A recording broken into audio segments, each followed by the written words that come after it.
Doctor Ahmad Abdul কাদের 8টি আগামী দিনের কর্মসূচি ঘোষণা করেছেন। একটা প্রশ্ন অনেকেই করছেন এখন যে আমরা সবাই পরে আপনারা আবার আন্দোলনের কর্মসূচি কেন দিলেন? প্রশ্নটা আপনারা করেননি, কিন্তু প্রশ্ন অনেকেই করেন, একটা জিজ্ঞাসা মানুষের। তো সেক্ষেত্রে আমাদের এই দলগুলোর পক্ষ থেকে পরিষ্কার বক্তব্য হচ্ছে, আমরা যে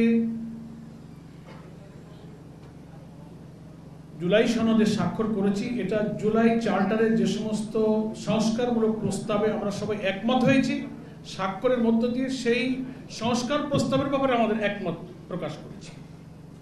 কিন্তু এখন কাজ বাকি হলো এগুলোকে একটা জুলাই সনদ বাস্তবায়ন আদেশ জারি করতে হবে, আর এটাকে আইনি ভিত্তিতে একটা গণভোট করতে হবে, তারপর জাতীয় নির্বাচন। এখন এই দুইটা কাজ তো জুলাই সনদে অন্তর্ভুক্ত নেই, যে গণভোট কখন হবে আর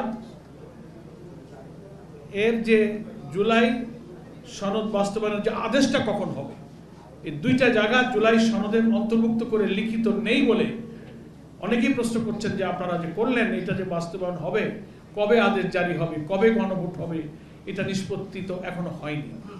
এই প্রশ্নের জবাবে আমি এই কথাটা বলা আজকের সম্মেলনের সাথে সম্পূরক মনে করছি যে ঐক্যমত্য কমিশনের প্রধান এবং সরকারেরও প্রধান ওনারা প্রতিশ্রুতি দিয়েছেন এবং ঐক্যমত্য কমিশনে একমত হয়েছে যে এই দুইটা প্রশ্নে যে আমরা এই সংস্কার প্রস্তাবগুলোকে সন্নিবেশিত করে অবিলম্বে জুলাই সনদ বাস্তবায়ন আদেশ জারি করব। লিগাল এক্সপার্টরা অনেকগুলো প্রস্তাব দিয়েছিলেন, কনস্টিটিউশনাল অর্ডার এবং নানান অর্ডারের চিন্তা হয়েছিল, কিন্তু লিগাল এক্সপার্টরা বলেছেন জুলাই সনদ আদেশ একটা জারি করতে হবে, জুলাই সনদ বাস্তবায়ন আদেশ। এটি অপেক্ষাকৃত আইনের দিক থেকে পাওয়ারফুল, সেটা যেন অবিলম্বে করা হয়, যেটা আজকের বক্তব্যে বলা হয়েছে যে এটা অবিলম্বে বাস্তবায়ন করতে হবে এবং নভেম্বরের মধ্যে গণভোট দিয়ে এটার আইনি ভিত্তি দিতে হবে, তারপর জাতীয় নির্বাচন করতে হবে। কেউ কেউ একই দিনে গণভোটের প্রস্তাব দেওয়ায় আমরা এটার সাথে দ্বিমত করেছি। অনেক জটিলতা আছে। একই দিনে দুইটা ভোট হলে অল্প সময়ের মধ্যে একজন ভোটার দুই জায়গায় ভোট দেবে, একটা সনদের ব্যাপারে হা না বলবে, আবার তার প্রতীকে ভোট দেবে, টাইমে ভোট কাস্টিংয়ে কভার করতে পারবেন, অনেক ভোটার ভোট দেওয়া থেকে বাইরে থেকে যেতে পারে।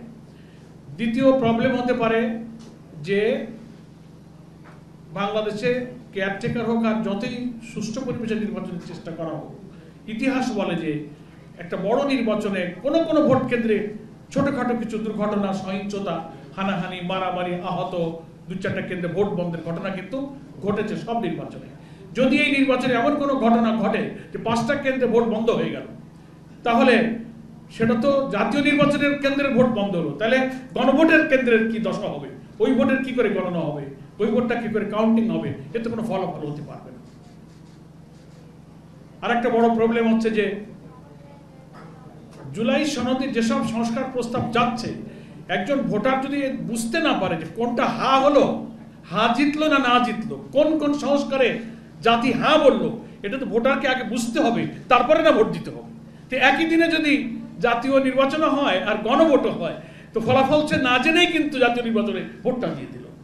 এই কারণেও আমরা বলেছি যে না, এটা একই দিনে ভোট হলে জাতির ধূম্রজালের মধ্যে থাকবে, কনফিউশন থাকবে, আগে এই গণভোটটা করতে হবে। আপনারা প্রশ্ন করতে পারেন, সে কারণে এই 3টা জিনিস একটু আমরা ক্লিয়ার করলাম যে আমরা একই দিনে কেন গণভোটে রাজি নই। এবং আন্দোলনের এই কারণেই যে আমরা আমাদের আন্দোলনটা হবে নিয়মতান্ত্রিক, গঠনমূলক, কোনো সহিংসতা, কোনো হাঙ্গামা ভাঙচুরের সেই আগের সন্ত্রাসী রেওয়াজের কোনো আন্দোলন আমাদের এই সমমনা দলের আন্দোলন নয়।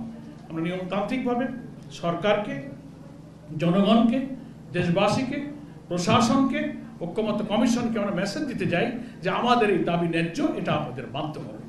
একটা হচ্ছে আদেশ দ্রুত জারি করুন, গণভোটের ব্যবস্থা করুন নভেম্বরে, এটাই আমাদের দাবি। তাহলে আমরা জাতীয় নির্বাচনে ইনশাল্লাহ সুষ্ঠু নিরপেক্ষভাবে অংশগ্রহণ করতে পারবো। এটা এই সাংবাদিক সম্মেলনের বক্তব্যের সাথে একটু সম্পূরক কথা, যাতে অনেক প্রশ্ন হয়তো কমে যেতে পারে। ধন্যবাদ সকলকে। আলোচনা কোনো দল নাই, কোনো জাস্ট সনদের বিষয়গুলো ইলেকশন কমিশন জাতিকে জানাবে, ওয়েবসাইট করবে, পাবলিক করবে, এবং এস্টাবলিশড আছে ইলেকশন কমিশন এই ভোটের আয়োজন করবে এবং ইলেকশন কমিশনের এটা দায়িত্ব। সরকার যদি ইলেকশন কমিশনকে বলে এই ভোটের আয়োজন করেন, ইলেকশন কমিশনের পক্ষে এই আয়োজন করা সম্ভব।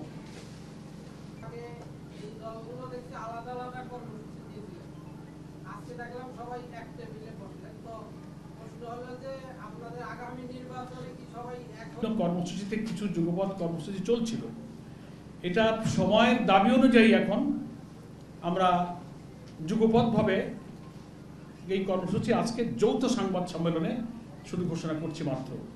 তারপরে নির্বাচনী তফসিল, পোলারাইজেশন, মেরুকরণ, সমঝোতা, এগুলো আরও সময় না আসলে এক্ষুনি বলা যাবে না। তবে আমরা সংস্কার প্রশ্নে অনেকগুলো দাবিতে একমত হওয়ার কারণে আমরা এখনো একসাথে চলছি। এটা কোনো নির্বাচনী জোট নয়, এই জাতীয় কোনো জোট আমাদের গঠন হয়নি। সময় বলে দেবে যে আমাদের কখন আমরা কোন দিকে যাব। আছে উভয় পক্ষে অথবা উচ্চ পক্ষে, এই তো এখানে কেউ সরে আসে নাই। দাবি ঠিক আছে, আন্দোলনত দলগুলোর মধ্যে একটু মতপার্থক্য আগে থেকে ছিল। আমরা কেউ বলছিলাম খেলাফত মজলিস এবং বাংলা খেলাফত মজলিস দাবি করেছিল উচ্চকক্ষে পেয়ার দিতে হবে, উচ্চকক্ষে। আর জামাতে ইসলামী এবং ইসলামী আন্দোলন বলছিল উভয় পক্ষে। যেহেতু আমরা সবাই আমরা আন্দোলন করছি, আমরা এই জন্য উভয় দাবিটাকে আমরা একমত করেছি। মানে কমনলি পিয়ারের কনসেপশনে আমরা একমত, কিন্তু কেউ আপার হাউস, কেউ লোয়ার হাউস। জি জি,